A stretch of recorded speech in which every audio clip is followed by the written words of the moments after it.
Hello student, आज की इस वीडियो में हम आपके लिए लेकर आ गए हैं बहुत इम्पॉर्टेंट डेरिवेशन। यानी आज हम देखने वाले हैं electric field on the axis of charge ring.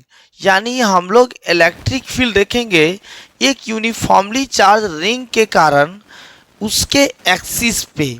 हम लोग आज इलेक्ट्रिक फील्ड का डेरिवेशन करेंगे कि आखिर में उसका डेरिवेशन क्या होगा, और बहुत इम्पॉर्टेंट है हर एक एग्ज़ाम के लिए। आप लोग इसको लास्ट तक ज़रूर ध्यान से देखें, क्योंकि ये जो वीडियो है आपके लिए बहुत इम्पॉर्टेंट होने जा रहा है। जो स्टूडेंट नए हैं वो चैनल को सब्सक्राइब कर ले, क्योंकि अब लाइव क्लास स्टार्ट होने वाला है फ्री ऑफ कॉस्ट।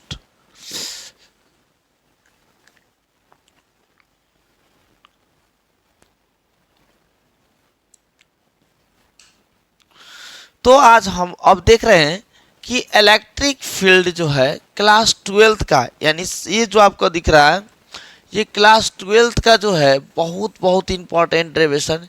यानी derive the expression for electric field intensity on the axis of uniformly charged ring and find the point where electric field is maximum. और एक ऐसा पॉइंट बताना है जहां इलेक्ट्रिक फील्ड मैक्सिमम हो। ठीक है, सबसे पहले हम लोग एक रिंग बना लिए और उस रिंग पे हम लोग क्या करेंगे, चार्ज को डिस्ट्रीब्यूट कर देंगे। यानी इस रिंग पे हम लोग क्या करेंगे, चार्ज को डिस्ट्रीब्यूट कर देंगे। इस तरह से यूनिफॉर्मली हम लोग चार्ज क्या कर दिए, डिस्ट्रीब्यूट कर दिए। इस तरह से हम लोग क्या किए, यूनिफॉर्मली चार्जेस पे डिस्ट्रीब्यूट कर दिए। अब इसके कारण हमको क्या बताना है, इलेक्ट्रिक फील्ड बताना है। ठीक है, कहाँ पे बताना है, तो इसके एक्सिस पे, यानी इसके एक्सिस पे हमें इलेक्ट्रिक फील्ड बताना है कि क्या होगा। ठीक है, यानी हमको इलेक्ट्रिक फील्ड बताना है। ठीक, चलिए अब इसका जो रेडियस है वो रेडियस आपको दिया हुआ है, और वो जो रेडियस दिया है वो रेडियस कितना दिया है, आर दिया। अब हम लोग इलेक्ट्रिक फील्ड यानी इसके सेंटर से x दूरी पे क्या होगा, इस चीज़ को हमें ड्राइव करना है। यहाँ से x डिस्टेंस आगे इलेक्ट्रिक फील्ड एक्चुअल में क्या होगा ये हमें बताना है। समझिए, यहाँ से जो आपका ये दूरी हो गया, यानी x डिस्टेंस आगे हमको इलेक्ट्रिक फील्ड क्या है इस चीज़ को बताना है। ठीक है,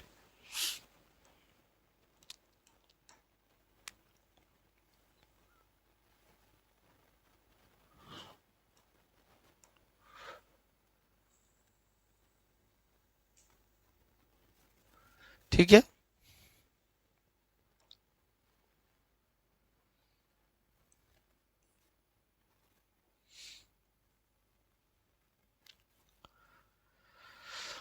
तो हमने क्या किया, डायग्राम ड्रॉ कर लिए, एक रिंग बना लिए, और इस पे चार्ज जो है कितना है, चार्ज क्यू चार्ज है। इस पे टोटल जो चार्ज देखा जाए तो टोटल चार्ज कितना है, क्यू है। अब हम लोग क्या किए, इस पे टोटल चार्ज क्यू है। अब इस रिंग के कारण एक्स दूरी आगे, यानी हमको बताना है कि इलेक्ट्रिक फील्ड क्या होगा। उसके लिए हम लोग क्या करेंगे, सबसे पहले एक छोटा सा एलिमेंटल चार्ज काटेंगे, यानी जिसको हम नाम क्या दिए, डी क्यू। यानी हम लोग वी टेक एलिमेंटल चार्ज, हम लोग एक एलिमेंटल चार्ज ले लेंगे। यानी सबसे पहले अगर हमको लिखना हो तो ऊपर में हम क्या लिखेंगे, तो हाँ हम लोग लिखेंगे कि वी टेक, यानी हम लोग क्या करेंगे, ले लेंगे, we take an elemental charge, यानी एलिमेंटल चार्ज ले लेंगे, एलिमेंटल चार्ज। ठीक है, और वो जो चार्ज ले लिए वो कितना ले लिए, डी क्यू, कितना ले लिए, डी क्यू। यहाँ देख रहे हैं। अब उस चार्ज के कारण हम क्या करेंगे, इलेक्ट्रिक फील्ड निकालेंगे। यानी electric field due to charge d q, यानी उस डी क्यू के कारण इलेक्ट्रिक फील्ड कितना होगा, charge d q at point, कहाँ पे, at point p, at point p. मान लेते हैं इस पॉइंट का नाम क्या दे दिए हम, पी दे दिए। किस पॉइंट पे, पी पॉइंट पे। ठीक है, तो उस पॉइंट के कारण अगर इलेक्ट्रिक फील्ड हमको निकालना हो तो सबसे पहले हमको चाहिए क्या, तो यहाँ से यहाँ का दूरी चाहिए। क्या चाहिए हमको, यहाँ से यहाँ का ये दूरी चाहिए। ठीक है, यहाँ से यहाँ का हमको दूरी चाहिए। तो ये दूरी हम लोग कैसे निकालेंगे, तो हम सिंपल क्या करेंगे, पाइथागोरस थ्योरम का यूज करेंगे। यानी एक्स है आर है तो ये दूरी कितना हो जाएगा, root under r square plus x square, इस तरह से। ठीक है, अब इस डी क्यू चार्ज के कारण यहाँ पे फील्ड निकालना है। जहाँ पे फील्ड निकालता है, जहाँ पे हमको फील्ड निकालना हो, हम लोग वहाँ रख देते हैं +1। अब देख रहे हैं कि ये प्लस है, इसके कारण फील्ड का जो दिशा होगा उसका भी दिशा क्या हो जाएगा, इसी दिशा में हो जाएगा। और ये जो चार्ज छोटा है तो इलेक्ट्रिक फील्ड भी क्या होगा, छोटा ही होगा। और यानी ये डी का जो वैल्यू हो जाएगा, जैसे हम लोग के का ई का वैल्यू क्या लिखते हैं, k q upon r square, same उसी तरह से यदि हमको लिखना हो कि इलेक्ट्रिक फील्ड का वैल्यू क्या होगा, तो इलेक्ट्रिक फील्ड का वैल्यू हम क्या लिखेंगे, तो डी ई लिखेंगे। क्या लिखेंगे, डी इजकल टू के डी क्यू, क्या लिखेंगे, के डी क्यू अपॉन क्या लिखेंगे, इसका स्क्वायर, क्योंकि इसके कारण इस पॉइंट पे निकालना है हमको। किस पॉइंट पे, इस पॉइंट पे। तो के डी क्यू अपॉन हम लोग क्या करेंगे, वहाँ पे उसके बीच का जो दूरी है उसके स्क्वायर लिख देंगे। ठीक है, तो अब हम क्या करेंगे, यहाँ पे उसका स्क्वायर जैसे कि यानी root under r square plus x square का होल स्क्वायर, इस तरह से। यानी यहाँ से हम लोग जैसे ही सॉल्व करेंगे तो डी ई इजकल टू हो जाएगा k d q upon r square plus x square. तो इस तरह से मेरा आ गया, यानी ये डी ई का वैल्यू मेरा आया कि डी का वैल्यू क्या है। अब आगे देखिए कि अब हम लोग क्या करते हैं। ठीक है, इसको सबसे पहले हम लोग आगे बढ़ा दिए। ठीक है, और इस एंगल को थीटा मान लिए, तो ये भी एंगल कितना हो जाएगा, थीटा हो जाएगा। अब इस इलेक्ट्रिक फील्ड का दो कंपोनेंट होगा, यानी डी का दो कंपोनेंट होगा, एक इधर और एक इधर। यानी जब हम लोग जानते हैं कि यदि कोई वेक्टर कुछ एंगल बना रहा हो तो इसका कंपोनेंट जो इधर टूटेगा और इधर टूटेगा वो क्या हो जाएगा, जिसके साथ एंगल रहेगा उसमें कॉस से गुना हो जाएगा और जिसके साथ एंगल नहीं रहेगा उसमें साइन से गुना हो जाएगा, इस तरह से। यानी हम लोग क्या करेंगे, आराम से इसको क्या करेंगे, लिख देंगे। तो यहाँ से जैसे ही आप कंपोनेंट तोड़े तो कंपोनेंट जैसे ही आप तोड़े तो यहाँ से क्या हो जाएगा आपका, इस तरह से जो आपका कंपोनेंट है वो जैसे ही कंपोनेंट तोड़े तो इधर हो जाएगा डी ई कॉस थीटा, क्योंकि इसके साथ एंगल है। जैसे इधर तोड़े तो डी कॉस थीटा और इधर जो इसका कंपोनेंट हो जाएगा इस दिशा में हो जाएगा डी ई साइन थीटा। इस तरह से मेरा आ गया, यानी इसका इफेक्ट खत्म। यानी इसका दो वेक्टर, एक इधर और एक इधर, सेम इस तरह से तोड़ दिए। ठीक है, अब हम क्या करेंगे, देखिए फ्रॉम सिमेट्री से अगर यहाँ से हम लोग लेते तो इसका भी दो कंपोनेंट उड़ता है, एक एक्स की तरह एक वाई की तरफ। यानी फिर इधर से लेते तो उसका भी होता। यानी सिमेट्री से समझिए कि जितना ऊपर उतना ही नीचे, जितना आगे उतना ही पीछे। यानी समझिए कि जो सिमेट्री से वाई में जो नेट इलेक्ट्रिक फील्ड जो होगा वो क्या हो जाएगा, जीरो हो जाएगा। यानी हम लोग बोल सकते हैं कि फ्रॉम सिमेट्री, यानी यहाँ से लिख देंगे कि फ्रॉम सिमेट्री से जो हो जाएगा क्या हो जाएगा, फ्रॉम सिमेट्री से जो होगा कि डी ई वाई, यानी वाई में जो होगा इलेक्ट्रिक फील्ड वो क्या हो जाएगा, जीरो हो जाएगा। यानी ये जो देख रहे हैं वो एक्स में है, किस में है, एक्स में है। यानी डी ई का जो कंपोनेंट है एक्स वाला तो इसको डी ई एक्स बोल दिए, और ई है अगर डी ई का कंपोनेंट वाई वाला तो इसको वाई बोल दिए, इस तरह से। यानी सिमेट्री से क्या हो जाएगा आपका, वाई में क्या हो जाएगा, जीरो हो जाएगा, लेकिन एक्स में कुछ ना कुछ होगा। तो from symmetry d y is equal to zero, इस तरह से लिख दिए।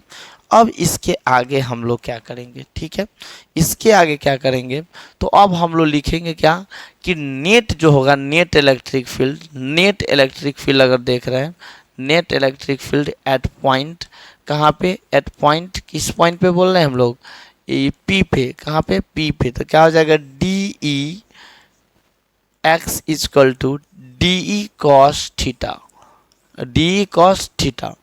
अब देखिएगा कि कि अगर हम बोले कि कॉस थीटा का वैल्यू एक्चुअल में क्या होगा, तो इस ट्रायंगल को अगर हम काट के ले आए, ट्रायंगल को अगर हम काट के लाते हैं, ये जो एंगल है वो थीटा है, एंगल देख रहे हैं थीटा है, और ये आर है, और ये कितना है एक्स है। इस ट्रायंगल में अगर कॉस थीटा देखा जाए तो कॉस थीटा का वैल्यू क्या हो जाएगा, बेस बाई हाइपोटेनस, यानी ये इसका वैल्यू कितना है, root under r square plus x square. तो कॉस थीटा क्या हो जाएगा, बेस बाई हाइपोटेनस, यानी x upon root under r square plus x square.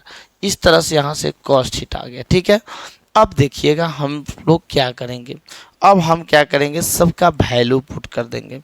यानी जैसे ही हम लोग लिख रहे हैं क्या यहाँ से, कि जैसे ही अगर हम लोग लिख रहे हैं कि d e x equal to d, d के जगह पे हम इसको डाल देंगे, यानी डी का जो वैल्यू है डी के जगह पे इसको डालेंगे, यानी क्या हो जाएगा, के डी क्यू अपॉन क्या हो जाएगा आपका इसका r square plus x square.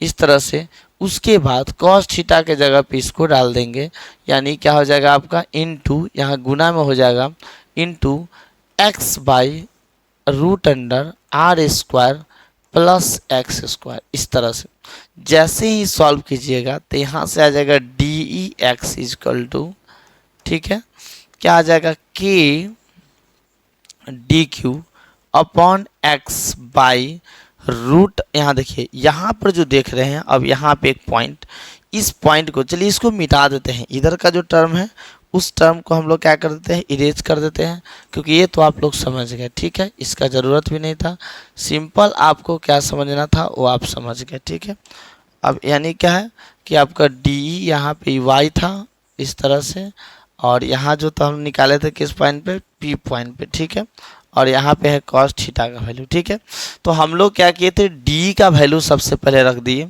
सबसे पहले क्या किए, डी का वैल्यू रख दिए, डी का वैल्यू के d Q R square x square, और कॉस थीटा का वैल्यू होगा बेस बाई हाइपोटेनस। इस तरह से अब देखिए जैसे ही हम लोग लिखेंगे तो यहाँ पे है आर स्क्वायर अब प्लस क्या है x square, r square plus x square, इस तरह से है आपका। और यहाँ जो देख रहे हैं आप r square plus x square है, और इनटू में क्या है, रूट है, रूट मतलब क्या होता है, आर स्क्वायर एक्स स्क्वायर, यहाँ जो देख रहे हैं रूट है, क्या है, रूट है ही, और रूट है तो इसका मतलब हो गया 1/2, यानी इसका पावर 1 है, इसका पावर 1/2 है। तो जैसे ही आप लिखिएगा तो क्या हो जाएगा बताइए, r square plus x square के पावर, ही पावर क्या हो जाएगा, जुट जाएगा, तो 1 प्लस 1/2 कितना हो जाएगा, 3/2, यानी पावर कितना हो जाएगा, 3/2। तो हम क्या करेंगे, इसको फिर से इरेज कर दिए, यानी अब हम इसको आगे अगर बढ़ाते हैं तो यहाँ पे हम लोग लिख देंगे आर स्क्वायर, चलिए देखिए आर स्क्वायर, यानी इसको हम लोग लिखना हो तो क्या लिखेंगे, r square plus x square के पावर 3/2। अब हमको निकालना है अगर इसको आगे, तो इंटीग्रेटिंग क्या कर देंगे, both side, integrating both side, and दोनों तरफ हम क्या कर देंगे, इंटीग्रेट कर देंगे, और दोनों तरफ जैसे ही इंटीग्रेट कर देंगे तो डी का इंटीग्रेशन क्या हो जाएगा, ई हो जाएगा, डी का इंटीग्रेशन, डी मतलब छोटा और ई मतलब हो गया, डी हट गया इंटीग्रेट किए तो, और के का के हो गया, डी क्यू का इंटीग्रेशन जैसे ही कीजिएगा तो यहाँ क्यू हो जाएगा, और यहाँ हो जाएगा एक्स, और नीचे में क्या हो जाएगा, root under r square plus x square. इस तरह से पावर 3/2, यानी मेरा यहाँ से जो रिजल्ट आना था वह रिजल्ट आ गया। यानी रिजल्ट क्या आया मेरा, तो इलेक्ट्रिक फील्ड जो है वो आ गया मेरा कितना, k q x by root under r square plus x square के पावर 3/2। इस तरह से आपको याद रख लेना है कि इलेक्ट्रिक फील्ड आ गया रिंग का k q x by r square plus x square के पावर 3/2। यानी हम लोग क्या किए थे, एक रिंग लिए और उस रिंग पे टोटल चार्ज कितना है, क्यू है, और उस छोटा सा पहले चार्ज डी क्यू काट लिए, और उस डी क्यू चार्ज के कारण इलेक्ट्रिक फील्ड डी हो गया, और उस डी का दो कंपोनेंट तोड़े, जिसके साथ एंगल बनता है उसमें कॉस से गुना, और जिसके साथ एंगल नहीं बनता उसमें साइन से गुना, और सिमेट्री से वाई वाला हो गया ख़त्म। यानी नेट जो मेरा था एक्स में आ गया डी कॉस थीटा, और डी के जगह पे डी रख दिए, कॉस थीटा के जगह पे कॉस थीटा रख दिए, और सॉल्व करके यहाँ पे मेरा आ गया।